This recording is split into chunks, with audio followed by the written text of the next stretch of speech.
성부와 성자와 성령의 이름으로 아멘. 하늘을 우러러. 사랑할 하느님 아버지 뜻 안에서 스승이신 예수님과 도움이신 성령님과 사랑할 성모님과 성 요셉 아버지와 성 미카엘 대천사와 하늘의 모든 거룩한 천사들과 성인들의 정구를 청하며 기도드립니다.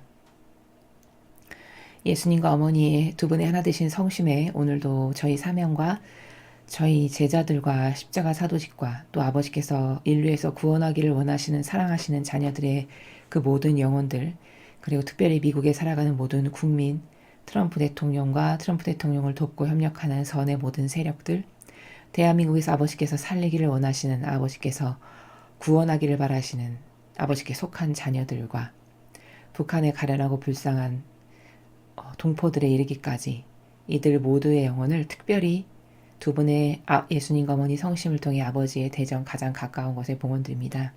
아버지, 가련한 저희들을 불쌍히 여겨주시옵소서.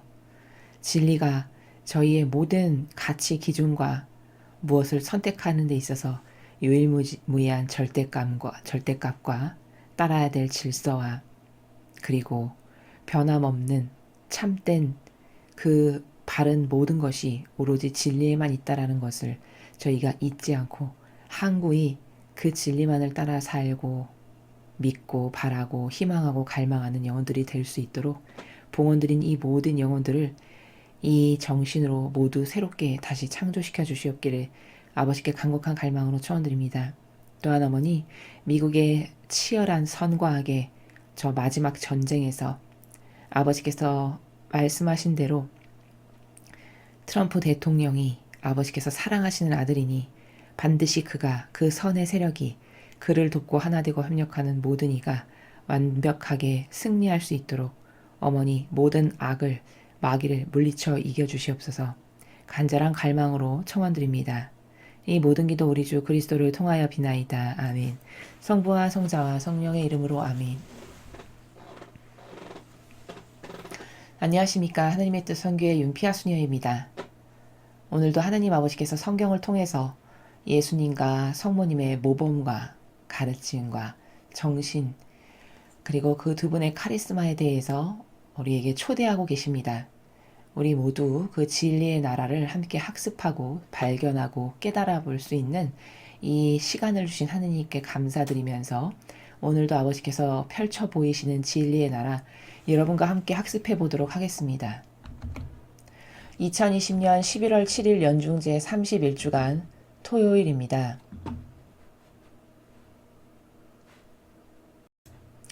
제1독서 사도 바오로의 필리피서 4장 10절에서 19절까지의 말씀입니다. 형제 여러분, 여러분이 나를 생각해주는 마음을 마침내 다시 한번 보여주었기에 나는 주님 안에서 크게 기뻐합니다. 사실 여러분은 줄곧 나를 생각해 주었지만 그것을 보여줄 기회가 없었던 것입니다. 내가 궁핍해서 이런 말을 하는 것은 아닙니다. 나는 어떠한 처지에서도 만족하는 법을 배웠습니다. 나는 비천하게 살 줄도 알고 풍족하게 살 줄도 압니다. 배부르거나 배고프거나 넉넉하거나 모자라거나 그 어떠한 경우에도 잘 지내는 비결을 알고 있습니다. 나에게 힘을 주시는 분 안에서 나는 모든 것을 할 수 있습니다. 그러나 내가 겪는 환난에 여러분이 동참한 것은 잘한 일입니다. 필리피 신자 여러분, 복음 선포를 시작할 무렵 내가 마케도니아를 떠날 때 여러분 외에는 나와 주고받는 관계에 있는 교회가 하나도 없었음을 여러분도 알고 있습니다. 내가 테살로니카에 있을 때에도 여러분은 두어 번 필요한 것을 보내주었습니다. 물론 내가 선물을 바라는 것은 아닙니다. 여러분에게 많은 이익이 돌아가길 바랄 뿐입니다. 나는 모든 것을 다 받아 넉넉하게 되었습니다. 여러분이 에파프로디토스 편에 보낸 것을 받아 풍족합니다. 그것은 향기로운 예물이며 하느님 마음에 드는 훌륭한 제물입니다. 나의 하느님께서는 그리스도 예수님 안에서 영광스럽게 베푸시는 주님의 그 풍요로움으로 여러분에게 필요한 모든 것을 채워주실 것입니다. 주님의 말씀입니다. 하느님 감사합니다. 여러분 모든 것은 다 때가 있습니다. 그래서 성경에 예수님께서 씨 뿌릴 때가 있으면 그게 한참 자랄 때가 있고 자랄 때가 있으면 추수할 때가 있다라고 이렇게 말씀하십니다. 신앙도 마찬가지고 믿음도 마찬가지고 영성도 마찬가지입니다. 이 세상에서 발전적으로 끊임없이 변화하지 않는다면 그것은 죽은 것과 같은 것입니다. 유아기 때의 정신과 사고 방식의 수준이 초등학교를 입학하면서 성장하지 않는다면 그것은 몸만 성장한 것이지 사실 영혼은 죽은 거나 다름이 없죠. 또 초등학교 때 갖고 있던 생각이 중고등학교를 가면서 또 성장하고 성숙하지 않는다면 그것은 육만 자랐을 뿐 영혼은 죽은 것과 똑같습니다. 마찬가지로 이 영적이라는 것도 신적이라는 것도 그리고 믿음이라는 것도 신앙이라는 것도 이 모든 것은 하느님과의 관계성 가운데에서 끊임없이 성장 발전을 거듭하지 않는다면 그것은 죽은 식물인간과 같은 것이다 라는 것을 우리가 명심해야 할 것입니다. 이런 말씀을 드리는 이유는 지금 바오로 사도가 전하고 있는 이끌고 있는 나라, 자신이 하나님의 일꾼으로서 성도들을 이끌고 있는 나라는 분명히 시대적 한계성이 존재한다라고 다른 강의에서 말씀을 드렸습니다. 그래서 마치 아장아장 이제 막 걸음마를 걷기 시작하는 아이를 다루듯이 그 아이에게는 미움도 필요하고 물도 필요하고 걸음을 걸을 때 붙잡아줄 손도 필요하겠죠. 그렇게 이제 막 그리스도가 무엇인지도 잘 모르는, 믿음이 뭔지도 잘 모르는, 도대체 신앙생활을 한다는 건 어떻게 하는 건지도 잘 모르는 그 아기와도 같은 신자들에게 바오로 사도는 미음을 떠먹이고 물을 주고 격려를 하라고 하고 사랑을 듬뿍 주면서 하나님께로 인도하려고 많은 애를 쓰는 것을 우리가 바오로 사도의 많은 서간에서 볼 수 있습니다. 자, 그런데 그 믿음이 이제 예수님께서 다녀가신 지 2000년이 됐다. 그럼 이런 상태에서 이 성화 시대를 목전에 두고 있는 마지막 시대를 살아가는 사람의 영성은 반드시 달라지지 않으면 안 된다라는 것을 제가 여러분에게 말씀드렸습니다. 그것은 마치 20살이 되기 이전까지는 모든 것을 부모님으로부터 제공받을 수밖에 없는 그런 열악한 돌봄이 필요한 환경과 처지 가운데 놓여 있었던 자식이 20살이 넘어서 대학을 가고 장성하게 되면 이제 받기만 했던 부모님에게 자신이 직접 경제활동도 하고 생계도 유지하면서 오히려 연로하신 부모님을 돌봐드리고 그 부모님께서 필요로 하는 것이 무엇인지를 말하지 않아도 다 교감과 느낌과 눈빛으로 알아서 탁탁 효도를 할 수 있는 이런 자녀가 올바르된 자녀고 성숙한 자녀고 하느님 아버지 마음에 드는 자녀다라는 것입니다. 그럼 저렇게 끊임없이 자비와 사랑만을 받던 저 신앙의 걸음마는 지금쯤 됐으면 예수님이 다녀가신 지 2000년이 지났으면 지금의 신앙은 이제 아버지의 권익을 내가 대신 대변해드리고 그 아버지가 손해보고 고통받으시는 것을 내가 앞장서서 나가서 싸울 수 있고 아버지의 고뇌가 나의 고뇌여야 하고 아버지께서 고통받으실 때 내가 방패막이가 돼서 차라리 나를 죽여라. 내 아버지는 죽일 수 없다라고 나서는 이런 자녀가 똑바로 된 자녀고 성숙함을 갖춘 자녀고 올바른 성장을 갖춘 자녀다라는 겁니다. 그래서 이 바오로 사도가 말하는 저런 정신의 나라에서 이제 이 성화의 시대를 두고 있고 천상 교회라고 불리는 새하늘 새 땅이라고 불리고 혹은 새 예루살렘이라고도 불리는 이 성화의 시대를 살아갈 주인공으로서의 우리의 정신의 하느님과의 관계성은 이제는 그렇게 맨날 받는 것만을 원하는 그런 유아기적 사고방식으로는 그것은 더 이상 올바른 신앙생활도 아니고 하느님과의 올바른 영적인 관계성도 아니다라는 것을 잘 알아야 된다라는 것입니다. 이제 이쯤 됐으면 우리는 하느님이 손해보시는 것을 슬퍼할 줄 알아야 되고 하느님이 가슴 아파하시는 거를 나도 함께 가슴 아파해야 되고 아버지가 모욕당하고 치욕당하시고 역겨움과 배은망덕을 매일같이 당하시는 것을 함께 분개할 줄 알아야 되고 그 공정과 정의로서 마귀와 싸울 줄 아는 이런 자녀가 되어야 한다 라는 것입니다. 바로 이것이 영성이고, 영성이라는 것은 하느님과 나와의 관계성을 말하는 겁니다. 내가 하느님과 어떤 관계성, 어떤 섬세하고 디테일한 나라의 관계성에서 내가 신앙생활을 하는가, 이게 바로 영성입니다. 그럼 그 영성은 천차만별로 다르겠죠. 맨날 뭘 주세요, 뭐가 필요해요, 뭐가 받고 싶습니다라고만 매일같이 마치 자판기를 누르듯이 보채고 달래는 그 걸음마도 뛰지 못한 어린아이의 영성부터 예수님이나 성모님처럼 내가 아버지를 대신해서 모욕받고 치욕받는 걸 영예로 여기고, 심지어 그러다 못해 아버지가 원하는 것이 자녀들을 구원하시는 것이니까 내가 나를 희생해서라도 아버지가 원하시는 그 소원을 들어드려야지 해서 스스로 죽기를 자원한 이런 위대한 영성에 이르기까지, 이런 정신세계에 이르기까지, 이 차원의 세계는 셀 수 없을 만큼 수억만 가지로 많다라는 것을 우리가 알 수 있다는 겁니다. 여러분은 스스로 한번 마음에 손을 얹고 양심의 나라에서 하느님과의 어떤 관계성을 갖기를 원하시는지 잘 성찰해 보시기 바랍니다. 매일같이 졸라서 그저 돈이나 탐내는 초등학교 유치원과도 같은 어린아이의 영성으로 일평생을 살 것인가? 아니면 이제 좀 성장했으면 그 부모의 고통도 좀 알고, 부모의 고뇌도 좀 알고, 그 부모의 고뇌가 나의 슬픔이어서 내가 대신 고통을 받아서 아버지가 마음 안 아프게 해드려야지, 이런 어떤 효도하는 자녀의 마음과도 같은 영성으로 하느님을 사랑할 건가? 여러분은 어떤 것을 원하시는지 스스로 잘 성찰해 보셨으면 좋겠습니다. 참고로 여기 지금 바오로 사도가 10절, 11절, 12절에 보면은 이렇게 이야기합니다. 필리피에 살아가는 성도들에게 여러분이 나를 생각해주는 마음을 마침내 다시 한번 보여주었기에 나는 주님 안에서 크게 기뻐합니다.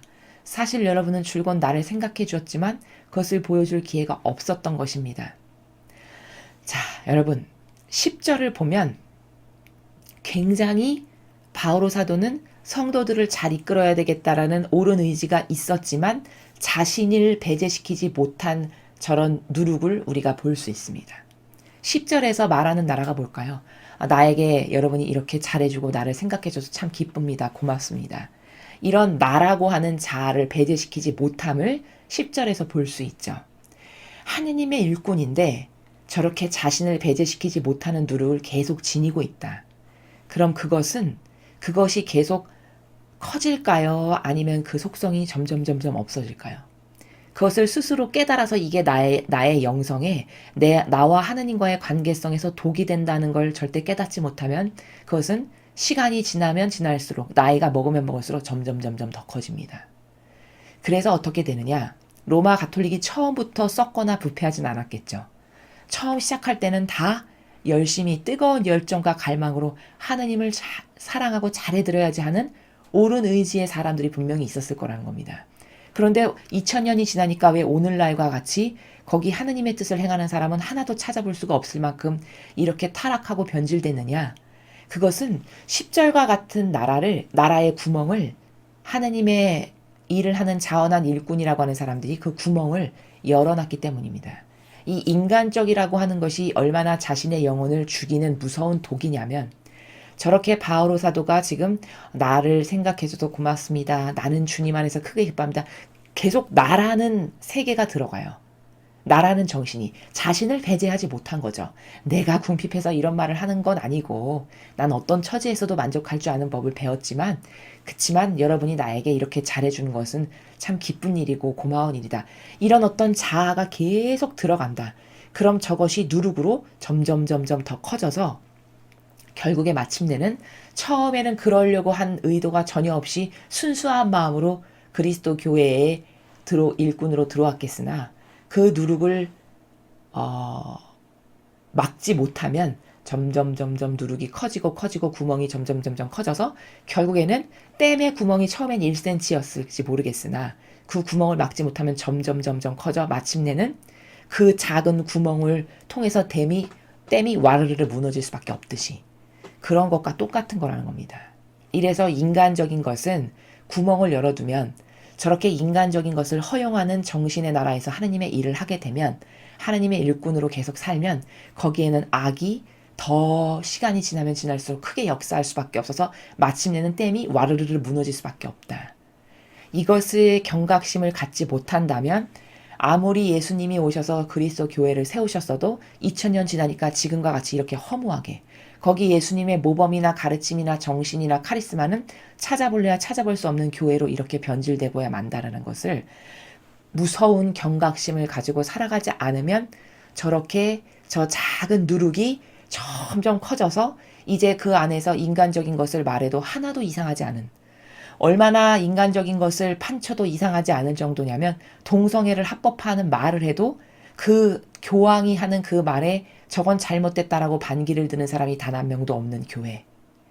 이 정도로 병들고 이 정도로 타락하고 이 정도로 하느님께 역겨움만을 드리는 교회로 변질되었다라는 것을 여실히 보여주는 입증의 많은 자료들이 오늘날 이 교회에 차고 넘치도록 그득한 겁니다.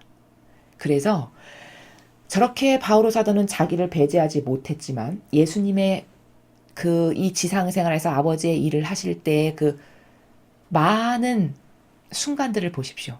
예수님이 언제 저렇게 바오로 사도처럼 10절에서 말하는 것처럼 자신을 개입시켜서 뭘 말씀하신 적이 있으신가?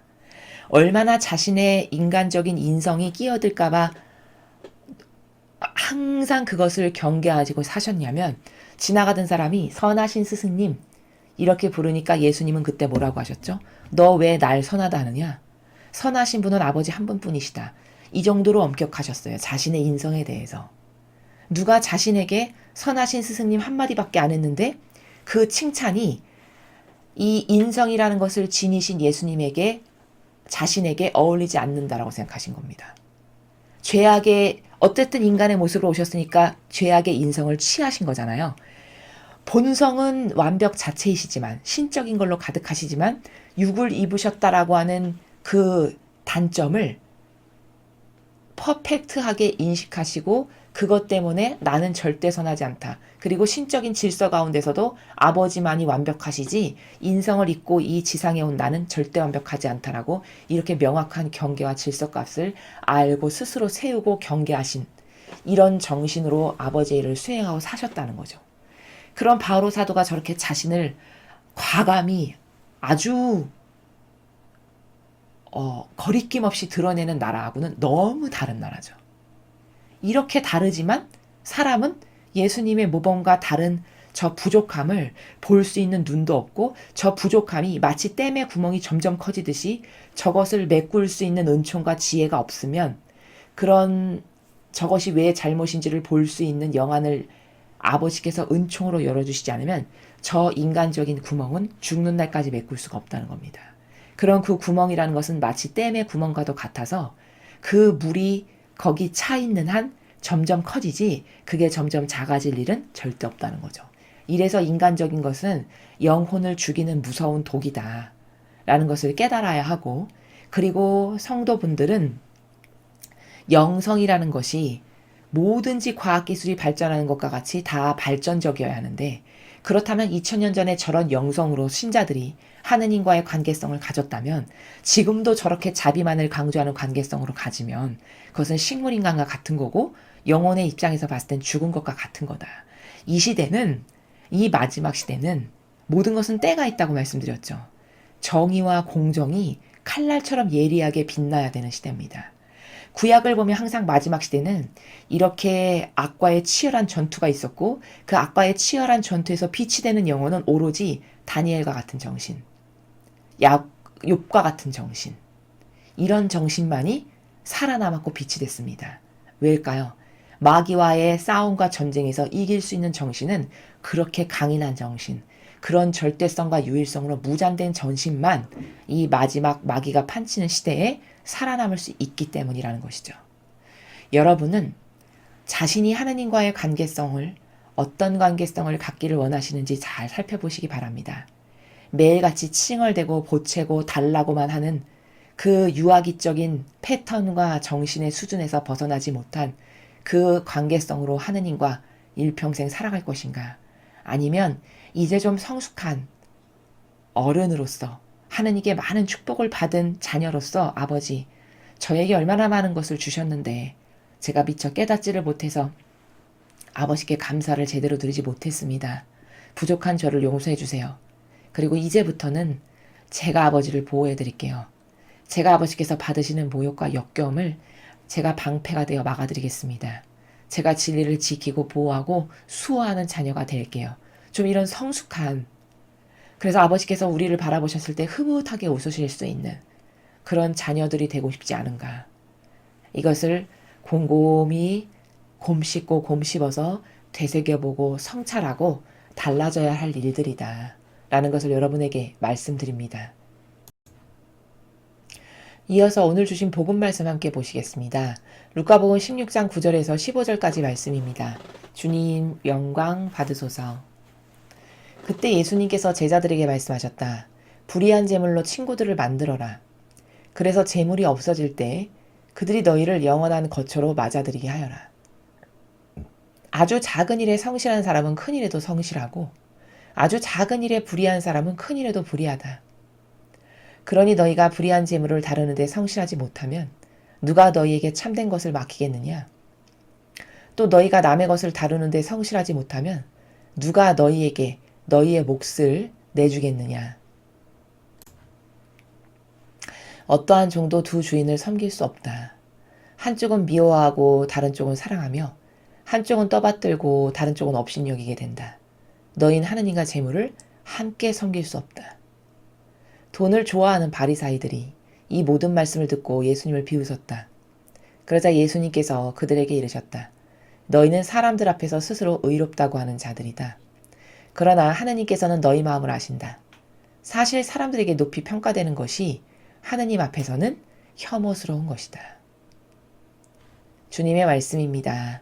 그리스도님 찬미합니다.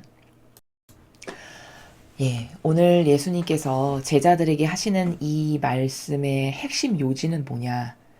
이 말씀의 원리는 뭐냐? 하느님의 일을 하는 데 있어서 지혜롭고 슬기로워라 라는 것입니다. 어제도 제가 하느님의 일을 하는 데 있어서는 반드시 지혜와 슬기가 필요하다라고 말씀을 드렸죠.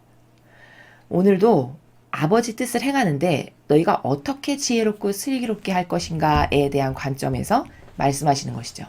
자, 첫 줄에 이렇게 말씀하셨습니다. 불의한 재물로 친구들을 만들어라.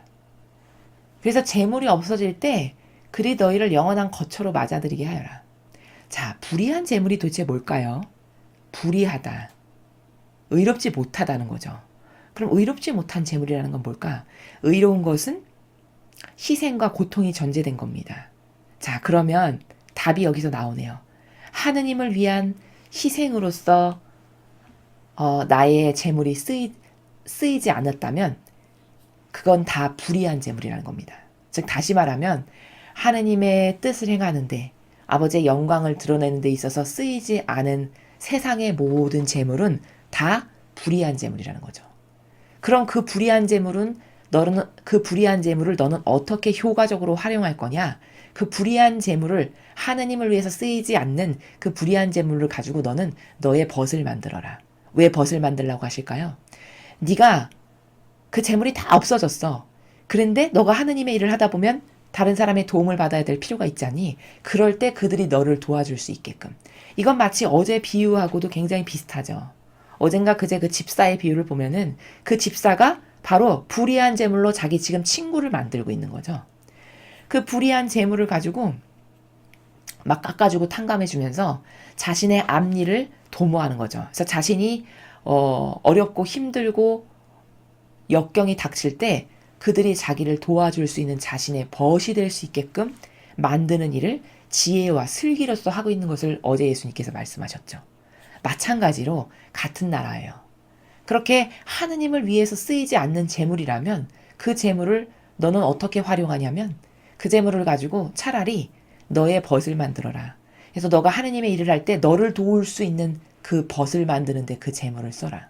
그리고 이때 불의한 재물이라는 것은 하느님을 위해서 쓰이지 않는 세상의 모든 재물들, 하느님의 영광을 드러내는데 주님의 진리를 지키는데 즉 참된 진실과 사실을 지키고 수호하는 데 쓰이지 않는 즉 바른 것에 쓰이지 않는 모든 재물이 다 뭘까? 불의한 재물이라는 겁니다. 자, 그러면서 아주 작은 일에 성실한 사람은 큰 일에도 성실하고 아주 작은 일에 불의한 사람은 큰 일에도 불의하다. 그렇죠. 이것은 작은 것의 중요성을 깨닫게 하시는 말씀이에요. 영적인 나라는 세상은 큰 거, 눈에 보이는 거, 휘황찬란한 거, 아주 굵직굵직한 거, 이것을 중요하다라고 말하죠. 영적 세계는 정반대입니다. 제가 과거 강의에서 자금의 위대성에 대해서 말씀을 드린 적이 있는데요. 하느님은 작은 것만 보세요. 왜냐? 작은 것을 어떻게 대하느냐의 관점으로 우리를 관찰하십니다. 그 나라에서 우리를 지켜보세요. 왜일까요? 어떤 사람이 남이 보지도 않고 중요하게 여기지도 않고 남이나 허드렛 일이라고 하는 화장실 청소를 열심히 한다. 그 사도직을. 그럼 그 속성은 어떤 걸 내포하고 있는 거죠? 아, 저렇게 남이 보지도 않고 드러나지도 않고 칭찬 한번 해주지도 않는 일을 하느님을 생각하고 예수님과 어머니를 사랑하는 마음으로 묵묵히 성실한 가운데 항구하게 변함없이 할 줄 아는 사람이다. 그럼 그 사람을 픽업해서 쓸까요? 안 쓸까요? 세상의 사장도 직원을 이렇게 쭉 훑어볼 때 훌륭하고 똑똑한 사람은 사장은 직원을 어떻게 뽑을까요? 허드렛 일을 맡겨보는 거죠. 남이 다 우습게 여기는 쓰레기나 치우고 화장실 청소나 하고 음식이나 만드는 예를 들면 이런 것을 시켜보고 그런 작은 것에서 어떤 태도를 취하는가를 유심히 보겠죠. 그런데 그 작은 것에 열과 성을 다해서 최선을 다해서 항상 변함없이 변덕스럽지 않고 항구하고 열정적이고 성실한 마인드를 한다. 그럼 그 사람을 뽑아다가 높은 자리에 앉히는 것이 세상도 지각 있는 사장이 사람을 선택하는 다양한 기준 중에 하나가 그겁니다. 마찬가지라는 거죠. 그렇게 작은 것에 충실한 사람은 반드시 큰 일을 맡겨주면 그건 더 열심히 더 잘할 테니까. 검증이 되는 거죠. 하지만 세상은 어떻게 살죠? 거꾸로 살죠. 작은 것은 무시하고 간과하고 우습게 여기죠. 그리고 뭔가 크고 좋아 보이고 있어 보이는 것만 탐하고 원하고 갖길 원하죠. 그것은 다 영적인 것과 정반대의 나라고 속성이라는 겁니다. 그래서 오죽하면 성모님의 위대성을 우리는 너무나도 많지만 완덕, 겸손, 사랑의 모범이시고 온갖 것의 모범이시지만 그 중에 완덕이라는 것은요, 여러분, 완벽하신 분과 완전하게 하나 되신 정신이에요. 그러니까 그 말은 하느님 아버지와 요만큼의 빈틈의 틈새도 없이 완벽하게 하나 되신 정신을 완덕이라고 하는 거거든요. 즉 아버지의 뜻에 완전히 하나 되셨다. 이게 완덕입니다. 그런 완덕이신 어머니가 자신의 영성을, 즉 하느님과의 관계성을 어디서 완성하셨냐? 집안의 가사일에서 완성하셨다라고 나옵니다.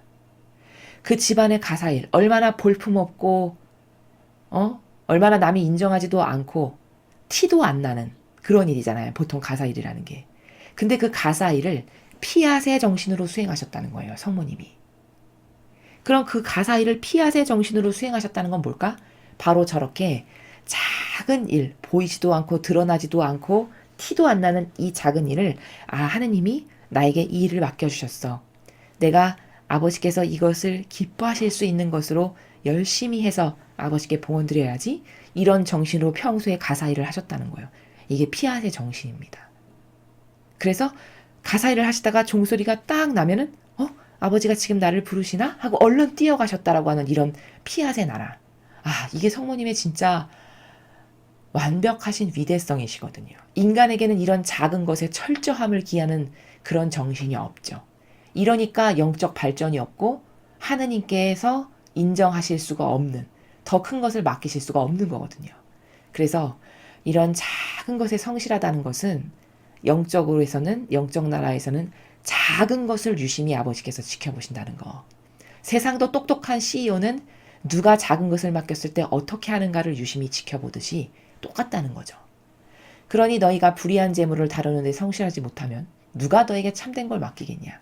그러니 너가 저런 불의한 재물을 가지고 지혜롭고 슬기롭게 벗을 만들 줄 알고 그 불의한 재물로 벗을 만들어서 미래를 도모할 줄 아는 이런 것을 할 줄 못한다면 참된 것은 어떻게 너에게 맡기겠니? 그 세상적인 것도 네가 올바르게 지혜와 슬기로 처리할 줄을 모르는데, 이런 말씀이시죠.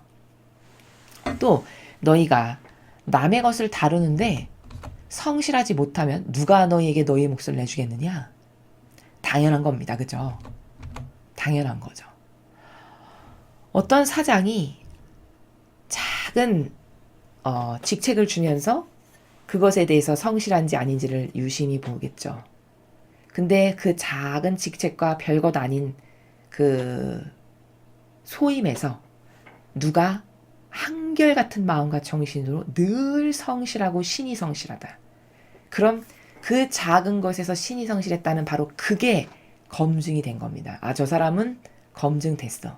뭘 맡겨도 저렇게 티도 안 나는 것을 저렇게 열심히 하니 큰 것, 드러나는 것을 맡기면 얼마나 더 열심히 할까? 검증이 된 순간이라는 거예요. 그죠? 영적인 것도 똑같다는 겁니다. 하느님께서 너가 그런 너에게 맡겨준 작은 소임도 성모님과 같은 피앗 정신과 완덕의 정신으로 할 줄 모르는데 어떻게 너에게 큰일을 아버지께서 맡기시겠느냐. 제자들에게 지금 교육을 하시고 훈육하시는 거다라는 말씀입니다. 자, 어떤 정도 두 주인을 섬길 수 없다. 한쪽은 미워하고 다른 쪽은 사랑하며 한쪽은 떠받들고 다른 쪽은 업신여기게 된다. 너희는 하느님과 재물을 함께 섬길 수 없다. 이 말을 듣고 있던 바리사이가 비웃었어요. 왜? 아, 자기네는 돈 좋아하는데 저렇게 재물과 하느님 함께 섬길 수 없다. 이러니까 속으로 비웃은 거죠. 그러니까 예수님께서 뭐라고 하셨냐면 너희는 사람들 앞에서 스스로 어렵다고 하는 자들이다. 그러나 하느님께서는 너희 마음을 아신다. 사실 사람들에게 높이 평가되는 것이 하느님 앞에서 혐오스러운 것이다. 자, 13절의 말씀을 왜 하셨냐? 15절을 통해서 우리는 13절의 말씀을 바리사이에게 들으라고 하신 말씀이라는 걸 알 수 있습니다. 왜일까요? 하느님께서는 너희 마음을 아신다 이렇게 말씀하셨단 말이죠. 하느님이 너의 마음의 그림자까지도 아시는 분인데 네가 양다리 걸치면서 두 개를 왔다 갔다 한다는 것을 하느님이 너를 모르실까? 이런 말씀이시죠. 자, 무슨 말이냐? 양다리를 걸친다는 건 뭘까요? 여러분, 올인하지 않았는데 성공할 수 있나요? 세상도? 불가능합니다. 예를 들어 김연아 선수가 스피드 스케이팅에서 금메달을 따기 위해서는 그것에 관련된 모든 훈련과 그 피겨 스케이팅이요. 피겨 스케이팅에 관련된 훈련과 그것에 대한 목적성 하나만을 놔두고 나머지는 다 포기해야 되겠죠. 다 포기하고 버렸을 때만이 올인할 수 있고 올인한 그 정신으로 모든 노력을 완전히 쏟아부어야 그때야만 금메달이 가능한 겁니다. 세상도 그렇죠. 자, 그럼 영적인 건 다를까요? 똑같다는 거죠. 분산되면 분산될수록 성공할 확률은 적어지는 게 너무나 당연한 이치죠. 마찬가지라는 거예요. 그렇게 탐욕과 사욕과 욕망과 이기심과 자애심을 버리지 못하는데 이것을 가지고 하느님을 섬긴다? 이건 불가능하다는 거예요. 왜? 상극이니까. 영적인 것과 즉 신적인 것과 인간적인 것은 상극입니다. 자석의 N극과 X극처럼 도저히 절대로 하나 될 수 없는 두 개를 가지고 뭔가 도출해내서 열매를 맺을 수 없는 상극의 것들이라는 것이에요. 그래서 제가 지금 잠시 비유를 든 것처럼 어떤 스포츠 선수가 자기의 분야에서 금메달을 따기를 바란다면 그 선수는 훈련받는 십몇 년의 기간 동안 다른 모든 것은 다 포기해야 되는 게 너무나도 당연한 사실이라는 거예요. 그랬을 때만이 그래서 그 하나의 목적성에 올인하고 거기에 모든 것을 투신하고 헌신하고 쏟아 부을 때만이 그 분야에서 성공하고 남하고는 다르게 1등을 할 수 있는 거지. 세상도 그렇게 분산돼서 이것도 잡고 이것도 잡고 이것도 잡은 상태에서 어떻게 그 목적성을 달성할 수 있겠습니까? 이건 불가능한 거죠. 이거는 말이 안 되는 것을 스타트하는 거라는 거죠. 예수님은 지금 그 말씀을 하시는 거예요. 누구 들으라고? 바리사이들에게 하시는 말씀입니다. 왜? 바리사이가 두 개를 잡고 있죠. 난 하느님을 위한 충직한 일꾼이야. 남들에게 그렇게 보이기 위해서 하느님을 잡고 있는 것처럼 때 되면 기도도 하고 뭔가 하느님을 위하는 것 같은 처신과 처세는 해요. 근데 거기에 올인하는 정신으로 과연 하느님과의 깊은 관계성 가운데서 아까 말씀드린 성모님과 같은 정신으로 사냐? 절대 아니라는 거죠. 왜? 재물에도 관심을 엄청 두고 있고 자기 사욕과 욕망과 사리사욕, 자애심, 이기심, 명예, 남에게 존경받는 거, 칭찬받는 거 이런 거 엄청 좋아했던 사람들이잖아요. 그럼 이 인간적인 썩은 도려내지 않으면 안 될 이 썩은 속성을 가지고서 동시에 하느님을 사랑한다? 이거는 말이 안 되는 마치 운동선수가 세상 것에 관심이 그렇게 많은데 내가 올림픽에서 금메달을 딸 거라고 자부하는 거는 코미디죠. 그것과 똑같은 나라라는 겁니다. 너희가 그렇다는 걸 하느님은 다 아신단다. 사실은 이 말씀을 하시는 거예요. 바리사이들에게. 그러면서 하느님이 너희 마음을 다 아셔. 너는 사람들 앞에서 스스로 의롭다고 하는 자들이래요. 그렇죠. 남이 의롭고 희생하고 고통을 사랑하는 하느님의 충직한 일꾼이라고 봐주죠. 이들을. 그리고 스스로도 나는 그런 부류야. 너희들하고는 다르지. 라고 하는 마치 셀럽 마인드를 갖고 살아가던 사람들이었죠. 근데 진짜 그랬냐? 아니라는 거죠. 너희 속마음은 사실은 이런 인간적인 욕구와 이런 탐욕으로 가득했지 겉만 하느님을 좋아하는 것으로 도배질하고. 그럼 이건 뭐야? 이중성이죠. 두 개를 갖고 있는 거죠. 이렇게 두 주인을 섬기는 것은 절대 성공 못한다. 라는 것을 13절에서 말씀하신다는 거죠. 그러면서 더불어 이렇게 말씀하셨어요. 사실 사람들에게 높이 평가되는 것이 하느님 앞에서는 혐오스러운 거라고 하셨어요. 아, 엄청 중요한 문장이네요. 그렇죠? 그럼 저 관점이 있다면 교황, 주교, 추기경, 사제, 성직자 이런 사람들이 성도들에게 칭송받는 거를 두려워하고 오히려 꺼려하고 싫어해야 되겠죠. 정상적인 사고방식이라면. 저 15절의 나라를 안다면. 근데 오히려 즐기고 좋아하죠. 그걸 당연한 것으로 받아들이고. 이건 뭘까? 15절의 나라를 모르기 때문이에요. 사람들에게 그렇게 많이 칭송받고 좋게 평가받고 인정받는다는 것은 사실은 하느님 앞에서는 혐오스러운 거다. 다른 부분에서는 이렇게 말씀하셨어요. 너는 받을 상을 다 받았다. 왜일까요? 이미 사람들로부터 충분히 칭찬받고 칭송받고 다 온갖 좋은 거며 예물이며 재물이며 이런 건 다 받아 누렸기 때문에 너는 더 이상 하늘나라에 가서는 공로로 네가 받을 건 없다라는 말이죠. 왜? 숨은 일을 반기시고 그 숨은 일에 대한 보답을 해주시는 나라가 하늘나라잖아요. 그쵸? 그래서 기도도 골방에서 숨어서 해라 말씀하시죠. 왜 그럴까?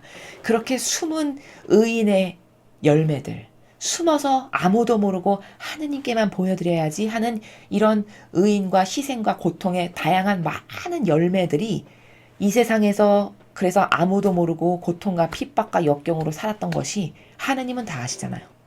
바로 그것이 보상받는 나라가 천상의 나라잖아요. 근데 이들은 보상받을 게 없어요. 왜? 다 드러났거든요, 이미. 세상에 다 드러났고 칭송받고 사랑받고 칭찬받고 잘한다 잘한다 격려받고 온갖 예물에 좋은 것은 다 내 거. 이렇게 살았으니 거기 공로랄 게 뭐가 있겠습니까? 공로랄 게 없죠. 그러니 천상의 나라에서 받을 게 없다라는 겁니다. 그래서 예수님이 넌 받을 상을 이미 다 받았다. 이렇게 말씀하신 거죠. 또 하느님 앞에서는 사람들에게 높이 평가받은 것은 혐오스럽다. 왜일까요? 사람들에게 높게 평가됐다는 건 뭘까요? 이미 우상으로 떠받들어졌다라는 겁니다. 그렇죠. 높게 평가됐다라는 건 뭐예요? 정직하게 자신의 위치에서 회개한 종의 모범으로서 살았어야 할 네가 하느님만 받으셔야 될 찬미와 영광과 영예와 온갖 것을 너가 다 받았어. 그럼 이건 뭐예요? 본질적으로는 하느님의 모든 권리를 도둑질한 거죠. 도둑질했다라는 것이죠. 영적으로는. 그러니까 하느님처럼 떠받들고 칭송받고 사랑받고 온갖 예물과 자원예물과 수많은 것들을 다 받았다라는 것은 하느님처럼 신격화되고 하느님처럼 우상 숭배를 받았고 하느님보다 더 높은 사람처럼 많은 것을 누렸다라는 거예요. 그게 사람들에게 높이 평가됐다라고 하는 나라입니다. 그러니 하느님의 자리를 자기가 꿰차고 앉아서 하느님만이 받으셔야 될 걸 다 받았으니 하느님이 역겹게 여기실 수밖에요. 그러니까 하느님 앞에서 혐오스러운 거다. 라고 말씀하시는 겁니다. 그럼 여러분 이 로마 가톨릭의 하느님 보시기에 혐오스러운 것들이 얼마나 많을까요? 생각해 보세요. 지금 하느님의 자리에 앉아서 하느님처럼 떵떵거리면서 모든 받을 것을 권한과 영예와 영광과 예물과 재물과 사랑과 존경과 모든 것을 다 받고 있는 직분의 삶을 산다면 그것은 오늘 예수님께서 후미에 말씀하신 것처럼 하느님 앞에서 혐오스러운 것으로 평가받는 영혼들입니다. 저것이 얼마나 불행한 삶인지를 깨닫지를 못해서 그렇게 영예받고 사랑받고 존경받고 떵떵거리는 것을 좋아하는 거죠. 저 세계가 없어서죠. 그래서 오늘 이 복음은 제자들에게 지혜와 예지를 가르치시면서 즉 하느님의 일을 한다는 것은 어떤 슬기를 가지고 해야 하는 것이냐라는 것에 대해서 가르치시면서 동시에 후미에 바리새파 율법학자들이 즉 예수님의 모범과는 다르게 살아가는 그들에게 그렇게 이 지상에서 네가 누리고 받아먹고 수많은 것을 영예와 영광과 존경과 하느님의 자리에 네가 대신 앉아서 하느님처럼 떠받들며 모든 것을 다 누리는 너는 하느님의 자리를 도둑질하고 훔친 거죠. 예수님의 모범은 하나도 행하지 않으면서 이건 도둑과 강도죠. 그러니까 넌 하느님 앞에서는 혐오스러운 것이다 라고 말씀하셨습니다. 그런 이 시대에 혐오스러운 취급을 받을 사람들이 과연 누굴까 잘 생각해 보셔야 되겠죠. 과연 그럴 사람들이 지금은 없을까. 저때 바리사 율법학자에게만 해당되고 이 교회에 높다라고 하는 교황, 주교, 추기경, 사제 뭐 이런 많은 높은 직함과 직분과 권한과 수많은 은총으로 많은 것을 아버지께서 예비하고 주신 이 영혼들에게는 과연 해당이 되지 않는 말인가? 잘 생각해보고 분별해야 하겠죠. 그래서 우리는 분별한다라는 것이 마지막 시대는 참 정말 너무너무 중요합니다. 분별하지 않고서는, 즉 분별하려면 반드시 진리를 알아야 되는데 그 진리라고 하는 기준이 있어야만 분별할 수 있는 근간이 생기기 때문이거든요. 그 진리를 알지 못하고는 절대 분별을 할 수도 없고, 또 이 시대는 너무나도 교묘해서 분별하기가 그 어느 때보다도 어려운 시기에 우리가 살고 있다. 그러나 반드시 이 진실이라고 하는 참된 진실과 사실이라고 하는 이 근간에 입각해서 무엇을 분별하지 못하면 마귀 밥이 되는 것은 너무나도 쉬운 세상이다. 왜? 악하고 하나 되기에 딱 좋은, 악에 협력하고 동조하기에 딱 좋은 시대가 이 마지막 시대이기 때문입니다. 그래서 우리는 더 섬세하고 디테일하게 예수님께서 이렇게 매일 하나씩 가르쳐 주시는 그 진실의 나라를 우리의 사고방식의 근간이 되게 해서 무엇을 바라볼 때 이 나라에서, 오늘 배운 이 나라에서, 오늘 가르쳐 주신 이 관점의 나라에서 바라보고 깨닫고 행할 수 있는 그런 우리들이 되어야 하겠습니다. 이상으로 2020년 11월 7일 연중제 31주간 토요일 복음 해설을 마치겠습니다. 감사합니다.